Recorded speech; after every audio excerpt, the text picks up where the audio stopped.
सो hi guys, क्या हाल है आप सबके। तो जैसा कि आप लोगों ने देखा, अभी मैंने कुछ साइट्स पे विजिट करी क्योंकि वो एक मेरा प्लान का पार्ट था। जैसा कि जो भी मैं बिजनेस करने के लिए स्टार्टअप करने के लिए सोच रहा हूँ, उसके प्लान के अकॉर्डिंग था वो। बट मेरी थिंकिंग हमेशा से ना थोड़ी अलग रही है। एक बिजनेस पे मैं कभी वो नहीं करता, मतलब मेरे को चाहिए थोड़ा मल्टीपल एंगेज रहे बंदा ना, हर जगह से थोड़ा थोड़ा थोड़ा रहे तो अच्छा लगता है, थोड़ा इनकम का भी। तो I have multiple plans in my mind. तो अब मैं उस पर एक तो आपने देखा, उसको अभी और हम कंटिन्यू करेंगे, बट उसके साथ हम एक काम को और साथ के साथ लेके चलेंगे। वो हमारा कुछ ऑनलाइन पर्पस रहेगा, ऑनलाइन बिजनेस में रहेगा, वो ई कॉम वगैरह। उस पर कुछ प्रोडक्ट भी मैंने सोचे हैं, मैं वो भी आपसे शेयर करूंगा। बट उसके लिए अभी हमें कुछ और विजिट करनी पड़ेगी, कुछ वेंडर से मिलना पड़ेगा, कोई कुछ होलसेलर से मिलके फिर हम उसको अपना एक ब्रांड का नाम देंगे, जिसमें ब्रांड रजिस्ट्रेशन से लेके हर एक चीज़, जीएसटी रजिस्ट्रेशन मैं आपको स्टेप बाय स्टेप गाइड करूंगा। उसके साथ साथ एक छोटी सी स्टोरी मैं आपके साथ शेयर करना चाहता हूँ आज। तो स्टोरी कुछ इस तरीके से है कि when I have completed my BA, so I was looking for a job. I have no experience, no any opportunity, no any target कि मुझे कहाँ जाना है, क्या करना है, कुछ नहीं पता था मुझे कुछ नहीं पता था कि मुझे क्या करना है। Then some of my friend, ऐसी मैं जिम करता था उस टाइम, तो वहाँ पे मेरे को एक फ्रेंड मिला था, अमित। तो अमित के थ्रू मेरे को एक कंपनी में रेफरेंस मिला, टॉनिका सिटी में। तो मैं वहाँ पे गया, देन इंटरव्यू वगैरह कंडक्ट हुए, इंटरव्यू हो गया फाइनल। तो बट उस टाइम ना, मतलब एक तो मैं हमेशा ना, मेरा माइंडसेट बिजनेस माइंडसेट रहा है, मेरा बैकग्राउंड भी रहा है बिजनेसमैन से। मेरे फादर भी बिजनेसमैन थे, मतलब हैं अभी भी, बट उनका काम थोड़ा सा वैसे हो गया, मतलब लॉकडाउन में थोड़ा सा पिट गया, तो इस वजह से अभी वो कंटिन्यू नहीं है बिजनेस उनका। देन तो माइंडसेट तो बट मेरा वही था हमेशा से।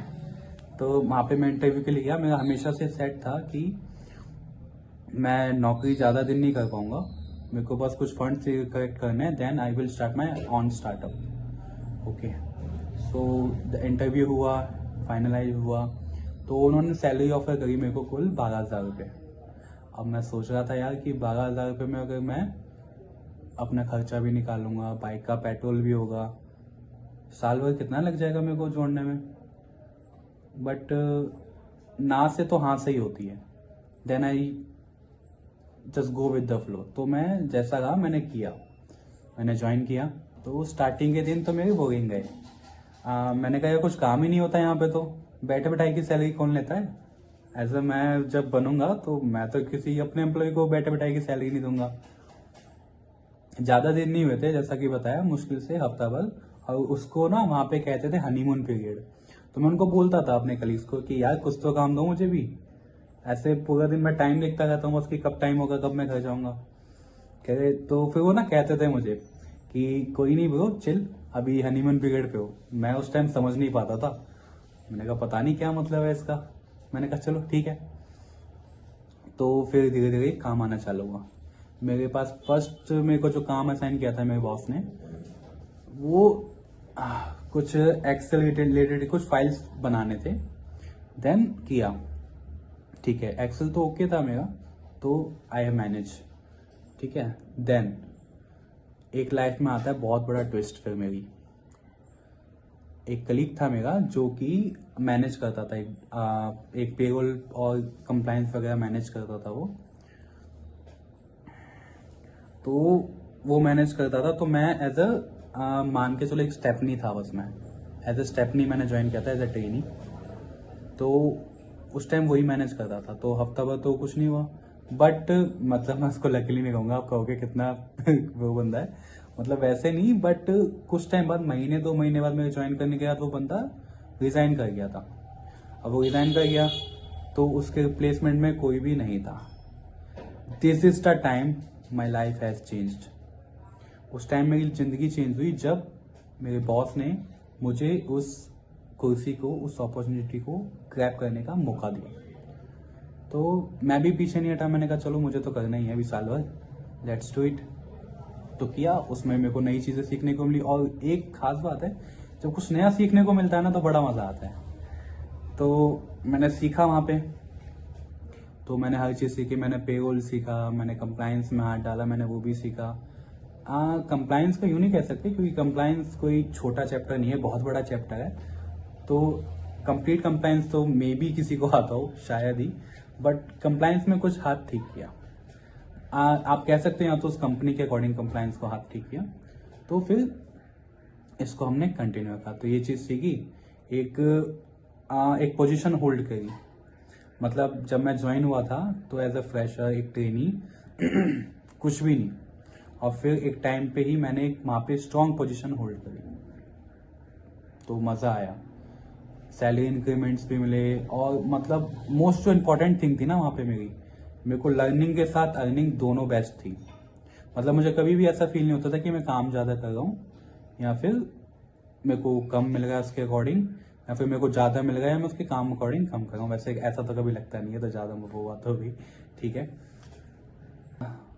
बट उस स्ट्रॉन्ग पोजीशन को होल्ड करने के पीछे जो मेहनत, जो हार्ड वर्क, जो कभी घर जाने का टाइम नहीं देखा, वो सिर्फ मुझे पता है।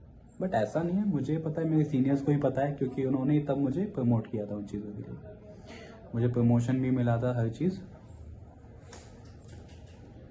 मतलब ऐसा रहता था कि अपना तो काम करना ही था मेरे को, प्लस जो दूसरी अपॉर्चुनिटी मुझे मिल रही थी मुझे वो भी ग्रैब करनी थी, ताकि मैं एज एन HR मैं अपना पेरोल, कंप्लायंस, इक्विपमेंट, ऑनबोर्डिंग और ये सारी चीज़ें मैनेज कर सकूं, उसमें सब में घुस सकूं। ठीक है। तो वहाँ पे आने का टाइम तो फिक्स रहता था 9 बजे का, बट जाने का टाइम कोई नहीं होता था। कई बार तो रात के 12 बज जाते थे, 2 बज जाते थे। लेकिन मतलब मैं ऐसा बंदा हूँ, मैं एक जगह टिक के काम नहीं कर सकता। मेरे को रहता है कि नहीं यार, ज़्यादा देर काम नहीं हो पाएगा, अब चल गए घर, चल गए या कहीं घूमने चल गए, मतलब ब्रेक चाहिए एक। लेकिन वहाँ पे ऐसा रहता था कि पता ही नहीं चलता था टाइम का। मेरे को पता नहीं चलता था कि कब टाइम निकल गया, कि अच्छा अब घर जाने का टाइम हो गया, चलो यार चल देते हैं, लेकिन अभी तो काम बाकी है। तो मेरे को ज़बरदस्ती घर भेजा जाता था कि नहीं अब कल बाकी, तो ऐसा रहता था। सेकंड, अब इसमें एंट्री करते हैं मेरे बॉस की, जिनका नाम था इरफान सर। तो मैंने जो भी सीखा, जैसे भी सीखा, मतलब उन्होंने ही सिखाया। और मतलब ऐसे प्यार से नहीं, मतलब डंडे मार मार के। डंडे भी वैसे वाले नहीं, बातों के डंडे।